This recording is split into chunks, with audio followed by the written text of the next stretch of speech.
Good afternoon, everyone, and welcome to the Washington Foreign Press Center. My name is Leah Knoble, and I'm the moderator for today's briefing. Today, it is my pleasure to introduce Marcela Escobari, Special Assistant to the President and Coordinator for the Los Angeles Declaration at the National Security Council, Luis Miranda, Principal Deputy Assistant Secretary for Communications at the Department of Homeland Security, and Eric Jacobstein, Deputy Assistant Secretary for Central America, Cuba, and Migration at the Department of State.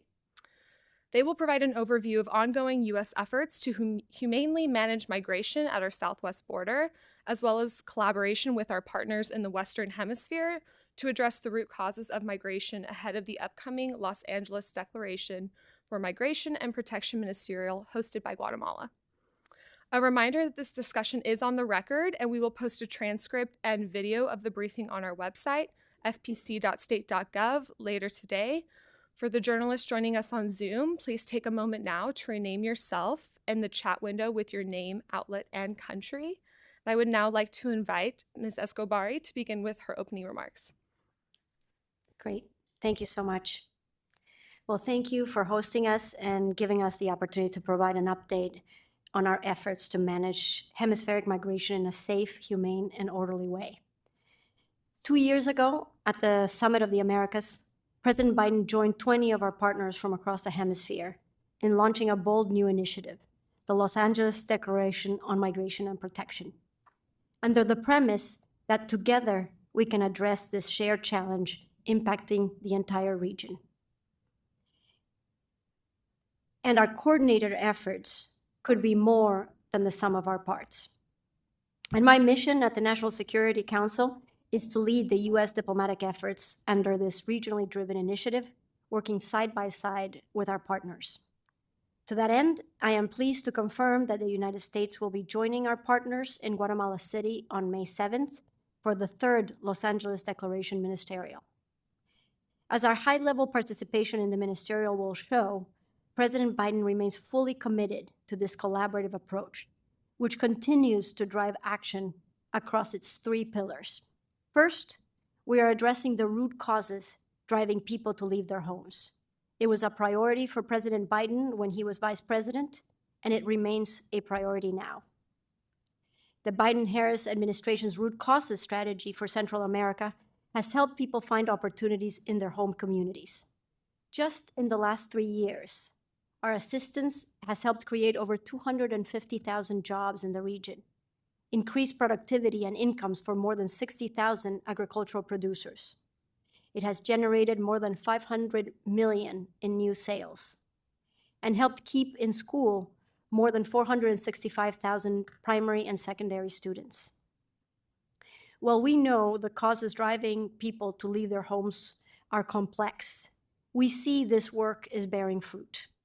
We saw a 30% decrease in the number of Central Americans at the border from fiscal year 21 to fiscal year 23, and a double-digit decrease in Guatemalans and Hondurans' intentions to migrate when compared to 2021, according to the LAPOP survey conducted in 2023. And we are not doing this alone. We have united forces with Mexico, partnering with their development agency, AMEXID, to support at-risk populations in Central America together.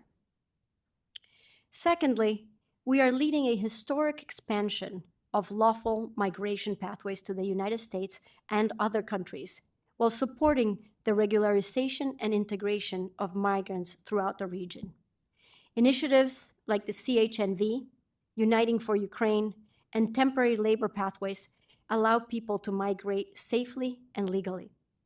Our work with the governments of Guatemala, El Salvador, and Honduras have helped nearly triple the number of temporary work visas to over 28,000 in 2023. Filling critical labor gaps here in the United States and allowing migrants to return to their families with new skills and resources to invest in their communities. President Biden has also rebuilt our refugee resettlement program, recognizing that it advances our national security, our economy, and our values as a nation of laws and migrants. Through our Safe Mobility offices, launched with our partners in Colombia, Costa Rica, Guatemala, and Ecuador, nearly 20,000 individuals have been approved to come to the United States legally and safely, a six-fold increase over the previous year. We know lawful migration strengthens our economy, Refugees and asylees contributed almost $124 billion to our economy from 2005 to 2019 per a recent HHS study. And again, we are not doing this alone. Our partners recognize the benefits of lawful migration and integration and have taken important steps. Earlier this month, Colombia announced that it will offer legal status to up to 350,000 additional migrants.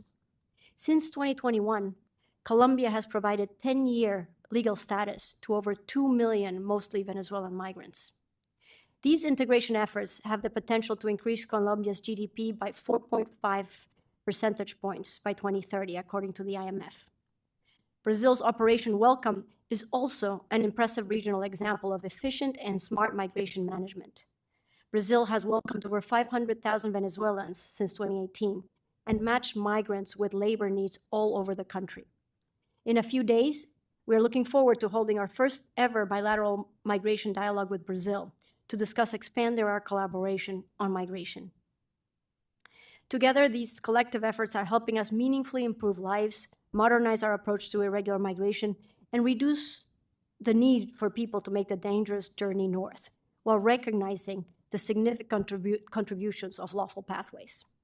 Lastly, we are working with our partners on enforcement and humane management of borders across the region. We have taken additional steps to crack down on smugglers and traffickers, including by imposing visa restrictions on those profiting off of vulnerable migrants. And we're working closely with our Mexican partners, who have increased their enforcement efforts, including on rails and highways. Last week, on behalf of the President, White House Homeland Security Advisor Liz Sherwood-Randall met with President Lopez Obrador to further strengthen our collaboration. This was her 10th trip to Mexico just in the last year and a half. Our joint efforts have contributed an almost 40% decrease in encounters of irregular migrants at our southwest border during the first 3 months of this year compared to the 3 months immediately prior. This is the spirit of the Los Angeles Declaration, a shared belief that together we can respond to the historic challenges of immigration in a humane, orderly, and safe way that advances our shared interest.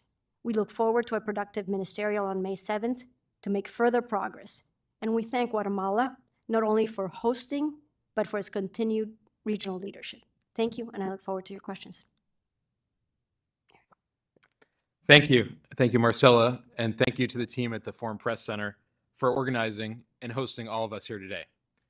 As Coordinator Escobari said, President Biden remains focused on our comprehensive, long-term engagement with partners in the region to address the hardships and challenges that are being faced every day by migrants and across governments. The challenges are significant, but we're addressing them together within the United States government and throughout the region. We have a shared commitment to enhance enforcement and safe, orderly, humane migration, and we want to make sure that the work that we're doing continues to move us in that direction. So let me first discuss the administration's deep focus on our partnership with Guatemala. Our administration has been working intensively to strengthen bilateral relations with the new government of Guatemala.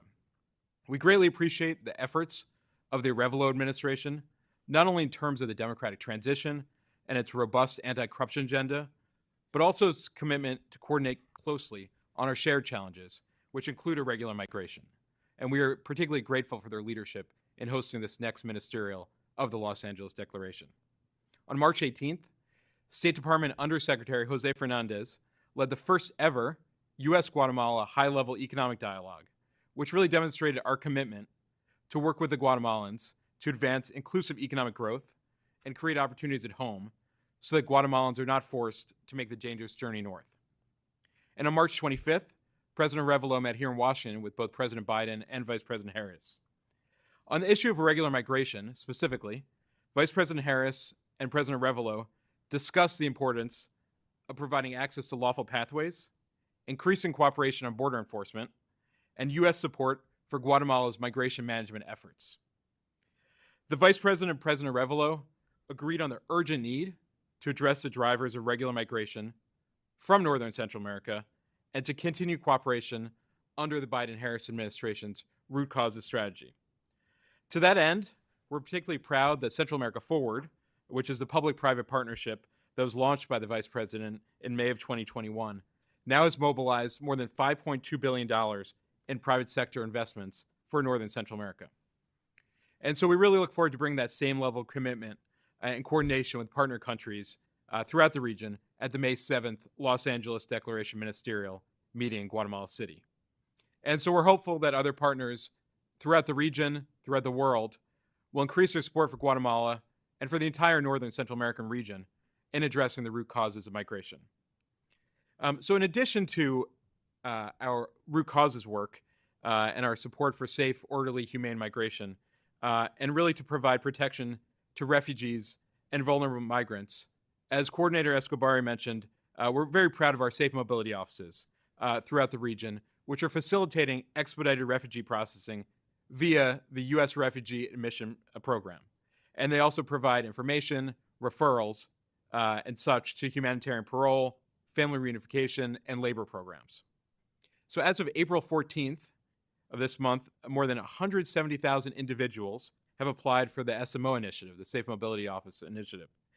Applicant screening and counseling sessions are ongoing.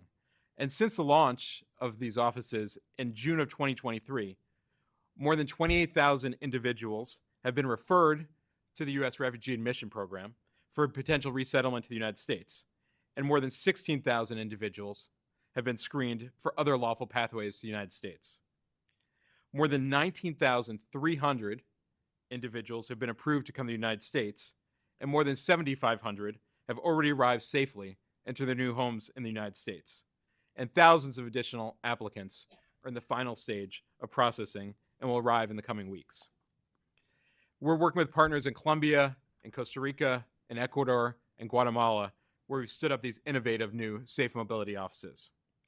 So it's important to note that individuals seeking international protection and other lawful pathways into the United States have many options, including refugee resettlement, humanitarian parole, family reunification, labor pathways, and seeking asylum in host countries, as well as various other support services provided by international organizations and NGOs.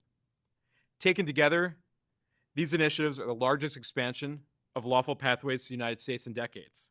But our message is clear. Take advantage of these lawful pathways rather than make the dangerous journey north. And so we continue to robustly enforce our immigration laws. And there are serious consequences, including removal for those who do not use lawful pathways and do not have a legal basis to remain.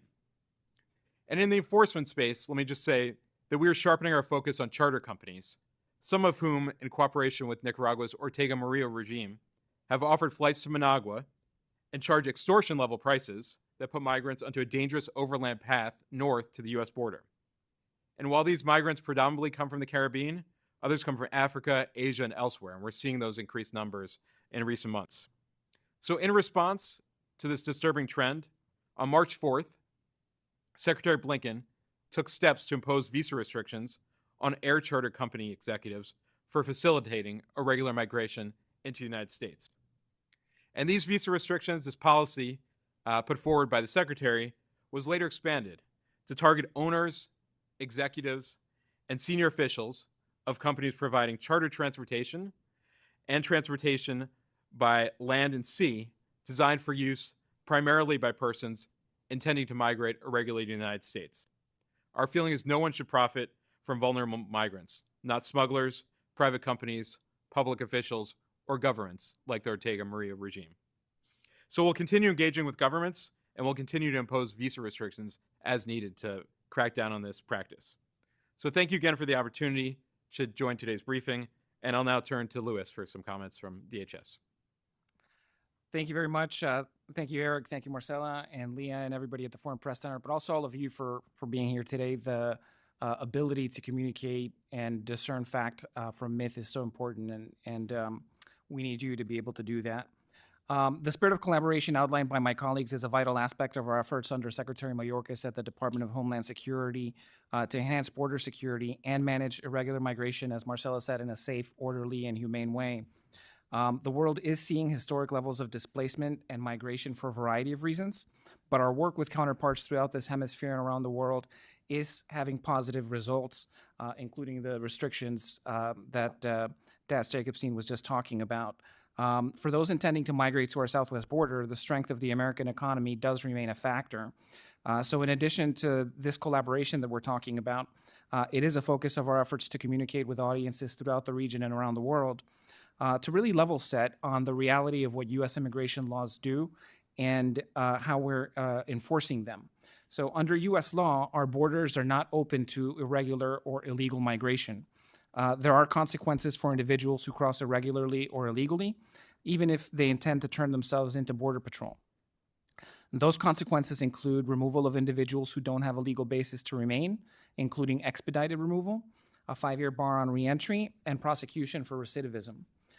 It's also important to note that this administration has leveraged an expansion of lawful pathways along with the strengthened consequences that we're imposing for those who fail to use lawful pathways and orderly processes. So since May 12th of last year, at the end of the public health order under Title 42, we have been imposing the circumvention of lawful pathways rule over the last year, which presumes that those who fail to use those lawful pathways are ineligible for asylum, with some exceptions. By the numbers, from May 12th through April 17th, we've removed or returned over 690,000 individuals, the vast majority of whom crossed the southwest border, including more than 105,000 individual family members. That's important because one of the pieces of misinformation we see smugglers use is to convince people that maybe if they arrive as a family that they won't be deported. So it's important for people to understand the realities of how consequences are imposed. That also includes removals to 170 countries across the world.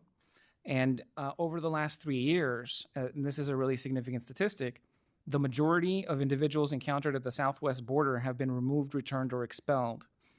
In fact, total removals and returns since mid-May exceed removals and returns in every full fiscal year since 2011. So in the last 10 months or so, we've conducted more removals and returns than in every full fiscal year since 2011.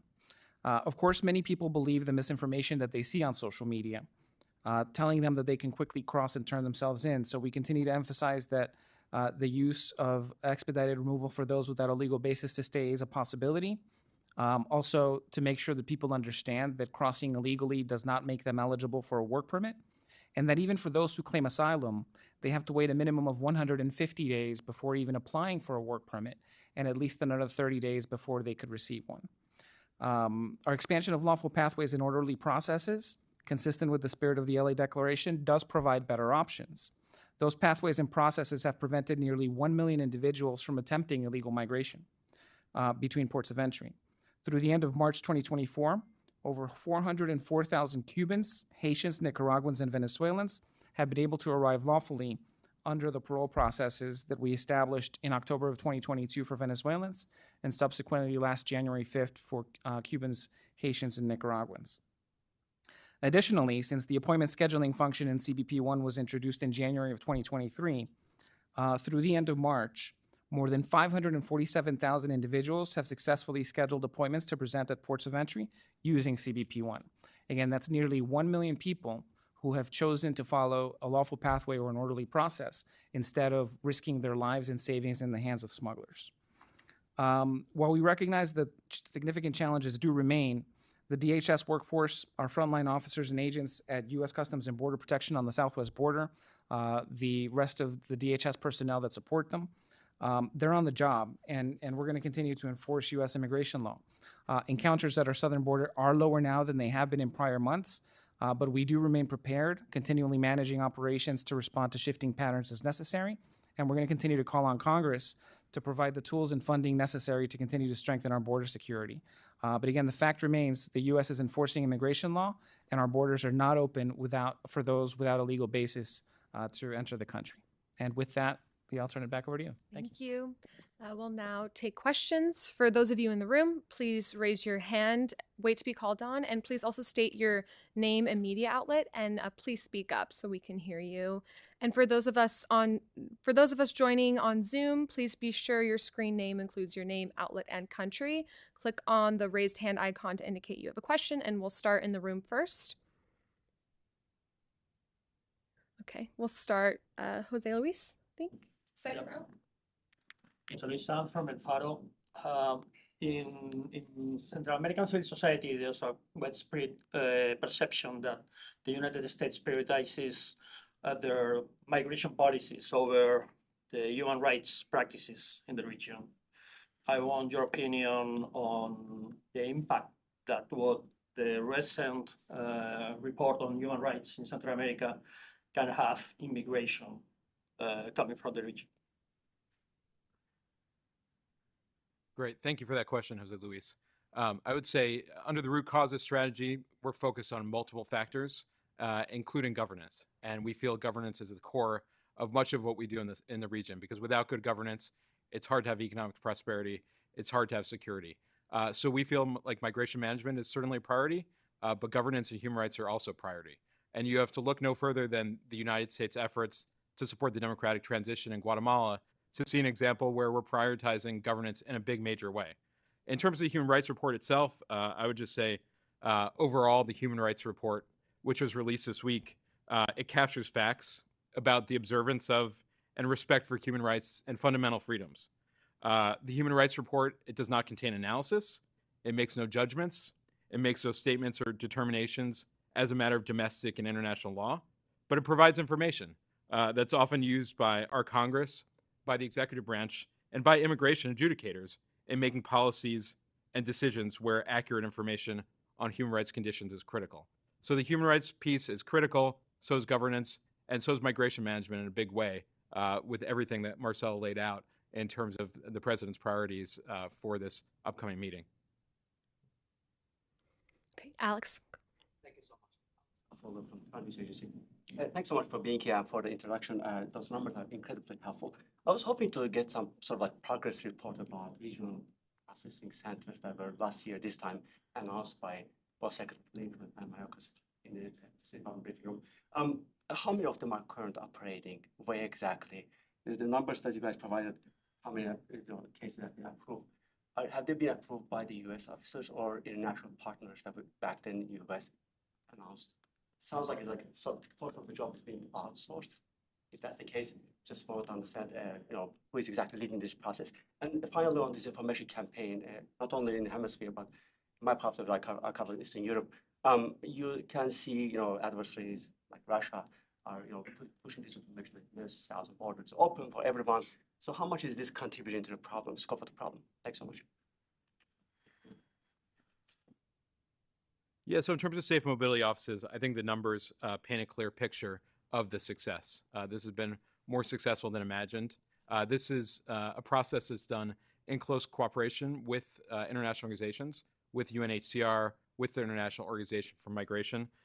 So as I noted before, since June of 2023, since the launch of this initiative, which is now known as the Safe Mobility Office Initiative, more than 28,500 individuals have been referred to the U.S. Refugee Admission Processing Program, and more than 19,300 individuals have been approved to come to the United States, and we've more than 7,500 individuals already arrived. So this is a close partnership with governments in the region, with international organizations, and the message out of this to us is clear.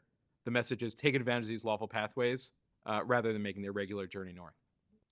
Let me reinforce this, the numbers that Das Jacobson just raised, which the SMOs are part of a whole ecosystem to really advance and increase the number of legal pathways to the U.S. and to other countries. So the work, for example, that we have helped in collaboration with Honduras, Guatemala, and El Salvador has expanded the availability of H-2 visas, legal pathways, from like 5,000 to 28,000 in the last few years, and reduced the processing time. And again, our studies and a recent study that just came out showed that the availability of these legal pathways, which the SMOs are an engine to help provide access to, have reduced by a third. In communities where these legal pathways are available,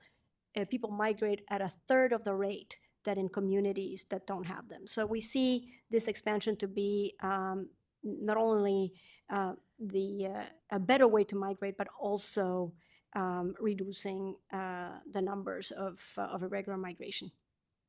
And if I could just clarify one point that you, in your question, you said that it seems like it's being outsourced. There is nothing outsourced about the screening and vetting that we conduct on anyone coming to the United States, up to and including on their arrival. So I think that that's important, that we do have a multi-layered screening and vetting. And if we detect public safety or national security threats, obviously we screen for those. So that nothing of that nature is outsourced. Sure, I would just say that we're absolutely concerned about disinformation regarding migration, and I would just say our message is count on official sources. You asked about the safe mobility offices. I would encourage individuals to go to movilidad.segura.org to find out information about where to go. This is a process that you can actually do. The bulk of this process can be carried out online, so rely on official sources of information rather than the information that's being circulated by smugglers and others, because there are consequences for those who come irregularly and don't take advantage of lawful pathways. And just to add, that's part of the spirit of the LA Declaration and our work together with over 20 countries in the region, so that people can have the official information that is coordinated among all of us in terms of expanding legal pathways, as well as our rules and regulations. Go ahead. I remember DHS was calling for a bipartisan approach to deal with the situation at the borders. So do you really think that Democrats and Republicans can have any agreement on this issue? Well, there was an agreement. Excuse me, let me turn that on. There was an agreement in the Senate that was bipartisan in nature and that would have provided significant tools and resources. We continue to call on Congress to pass that. I'm not a prognosticator of what can move through Capitol Hill, but it is something that we continue to urge Congress to do.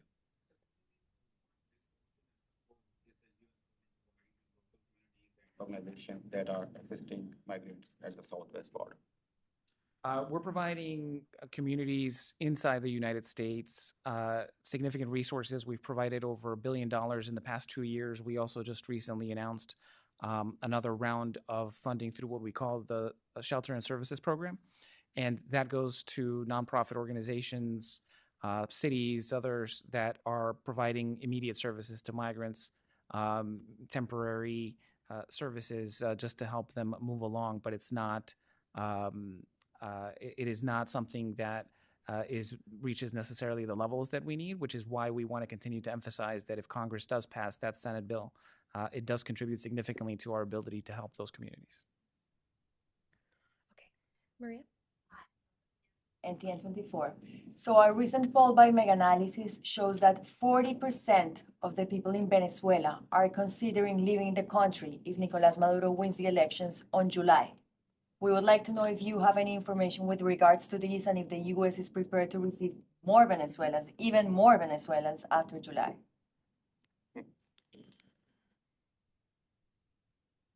Thanks for your question. I would just say that the U.S. supports the Venezuelan people's desire for free and fair elections that represent their will and peacefully restore democracy.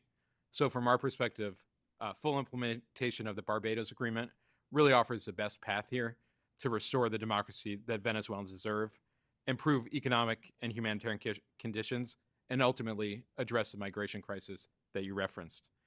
So due to Maduro and his representatives' failure to fully follow through on their commitments under the Electoral Roadmap Agreement, which was signed in Barbados, as you know, in October of 2023, the Treasury Department announced that it will not renew General License 44, which authorizes transactions related to oil and gas sector operations. So to us, full implementation of the Barbados Agreement is really critical, especially in getting at the migration issues you noted.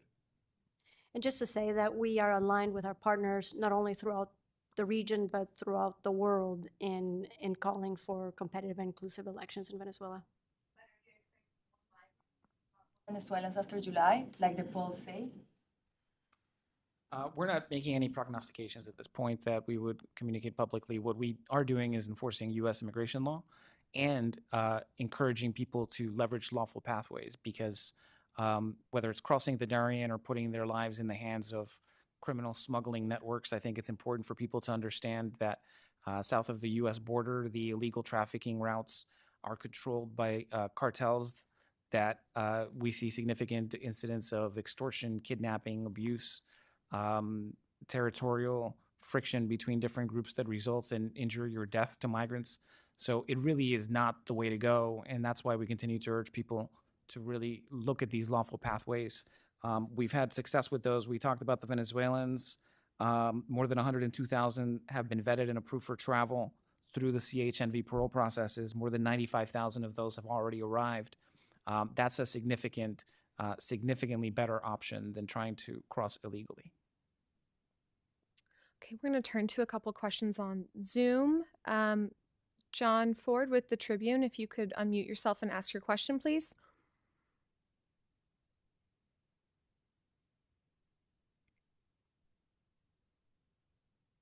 Okay. Hi, thank you for doing this. I understand that overland illegal migration makes the headlines, but I wonder if you could compare overland and maritime migration numbers and assess the relative threat to U.S. national security.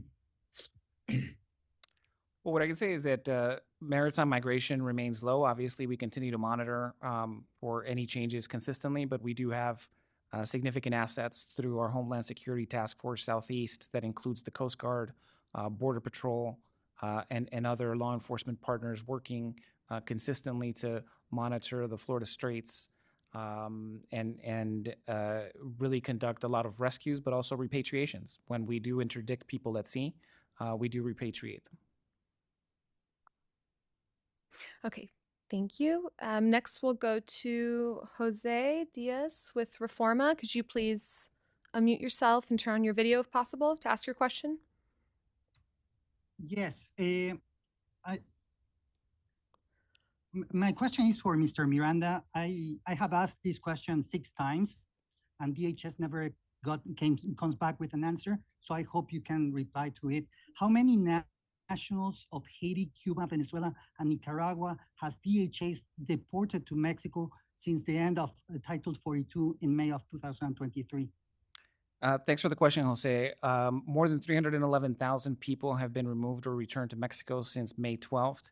That includes Cubans, Haitians, Nicaraguans, and Venezuelans. I don't have the breakout, but I think 2 important points are part of that. One is that Mexico does take back as many as 30,000. They announced that determination last year. And separately, I think it's also worth noting that in the months immediately after we instituted the parole processes, first for Venezuelans in October of 2022, and then in January for the other 3 populations, we saw significant drops of upwards of 95, 98% of those populations trying to cross. So that also plays into the need or lack of need during several months for those kinds of returns thanks to that. So it is something that we consider as an important part of these programs functioning, is that we do have the ability to both extend that lawful pathway, but also apply consequences for those who don't follow them. Thank you. Thanks. We'll go back to the room now. Do you have a question? Go ahead. I'd like to compliment, because I was hearing the presentation, wonderful. Thank you very much for your leadership and service. America is a land of immigrants and land of equal opportunity. It's a unique example in the world. I would like to ask you that how you see the future of immigrants in America, because we have seen different voices, we have heard different voices. And one voice was bothering to me, banned Muslims. It was a voice which I never like to hear, because America respect and accept the diversity. And definitely this question is different because you are talking about the regions, that's everything. But I love America. I want to see that how America should be better understand outside America. Sorry, could you introduce yourself and your outlet before they answer? Anyone can address it, specifically to Ms. Marcela, you know. But could you introduce yourself and your outlet? अपना तारुफ करा दीजिएगा. Yes. I'm sorry, I have a hard of hearing, you know, because old guy, you know. My name is Zulfikar Kazmi. I represent Discover Pakistan. Basically, it's a tourism channel, you know. And tourism, when we talk about the tourism, we talk about the immigration as well, it's related to everything, So thank you very much for accepting my compliment or question, No, thank you. And I can totally relate to your comment. I am an immigrant. I love America, and this is why I'm serving our president. And I absolutely believe that that we can have orderly, safe migration and provide avenues for people to come here regularly. It's good for us, and it's good for them. And what is amazing, and I think different about what this president has done through the LA Declaration and the event that we're going, is that it has worked with the region to do this, so that what is a human tragedy of 10 million people that has been displaced in the region, mostly in autocracies, can be absorbed, can have the capacity to settle and thrive where they are and migrate legally. And we have time for just one or two more questions. Jason, go ahead. From NTN 24. Thank you for being with us. I would like to know if any of you can confirm this earlier report that says that the White House is considering ways to provide a path legal to status and work permits to immigrants that are in the US illegally but are married to American citizens. This is a benefit called Parole in Place that could be extended for 1.1 million of persons living in the United States. We can take back that question. I think right now the president, as somebody asked, is really focused on urging Congress to pass the Senate's bipartisan border security agreement. That is what will provide resources to secure our border and to make the immigration system fairer and faster. Benefit from DHS? We have nothing to announce today. I think it's really important for people to understand that we continue to enforce U.S. immigration laws. Whatever proposals or considerations are made or decided would have to be announced or formalized before any kind of public discussion. There's nothing that I could say at this point. Go ahead, Edward. From FN News. According to a new Axios poll published today, half of Americans support mass deportations of undocumented immigrants. Do you have any comment on that? Why do you think that many people think this way? And are you worried by the anti-immigration the country?